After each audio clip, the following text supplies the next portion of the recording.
Heto ang latest sa mundo ng Hollywood. Nagluluksa ang ilang celebrity sa pagkamatay ni Friends actor Matthew Perry. Kabilang dyan ang aktres na si Gwyneth Paltrow na nagpost sa IG ng tribute kay Matthew. Inalala ni Gwyneth ang masayang memories ng pagkakaibigan nila ng aktor. Sa kanyang throwback post, sinabi naman ni Maggie Wheeler na blessed siyang makatrabaho si Perry. Nagluksa rin si Morgan Fairchild na heartbroken sa pagkamatay ng itinuturing niyang anak sa TV. Inalala rin ni multi-awarded singer Adele si Perry sa kanyang Las Vegas show. Nagpaabot na rin ng pakikiramay sa mga naulila ng American-Canadian actor si Canadian Prime Minister Justin Trudeau.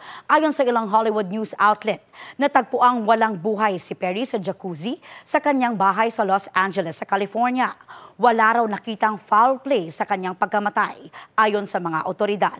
Nakilala si Perry sa witty at funny niyang pagganap sa karakter ni Chandler Bing sa hit TV sitcom na Friends. Balita ko, may tututukan kayo tuwing 10:30 a.m. sa GTV.